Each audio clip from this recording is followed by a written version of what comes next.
జై గురుదత్త శ్రీ గురుదత్త.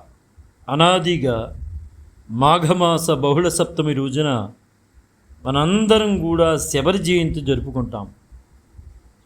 మాఘమాస బహుళ సప్తమి సూర్యోదయకాల తిథి రోజున శబరి జయంతి జరుపుకోవటం ఆనవాయితీగా వస్తుంది.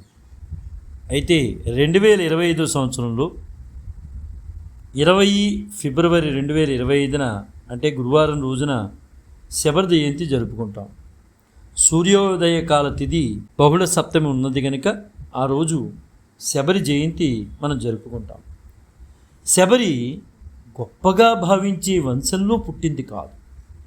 తనేమీ వేదాంత గ్రంథాలు వెల్లివేయలేదు. అయినా దేవుడు తనని తాను వెతుక్కుంటూ కాలినడకన వచ్చాడు. కారణం ఆమె భక్తి మాత్రమే. శబరి జీవితం కేవలం భక్తులకు మాత్రమే ఉన్నతం కాదు.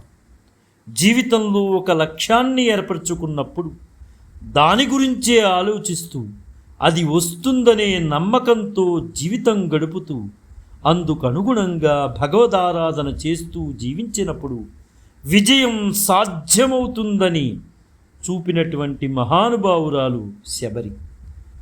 శబరి పట్టుదలకు మెచ్చి శ్రీరాముడే ఆమె చెంతకు వచ్చాడు. నిజానికి ఎంత పట్టుదలతో శబరి ఉన్నదో భగవదారాధన చేస్తూనే ఆ పట్టుదలను మరింతగా పెంచుకుంటూ వెళ్ళారు తప్ప శబరి కృంగిపోలేదు. ఈరోజు కాకపోతే రేపటి రోజునైనా స్వామి దర్శనం అవుతుందని ఆశతో జీవించారు ఆమె. అందుకనే భగవంతుడు ఆమెను కరుణించాడు. ఈరోజు నీ పని అవ్వలేదని నిరాశ నిస్పృహలతో ఉంటే అది ఎప్పటికీ అవ్వదు.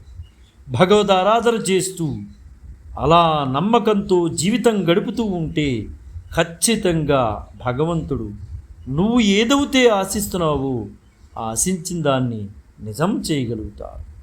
దానికి ఉదాహరణే శబరి జీవితం.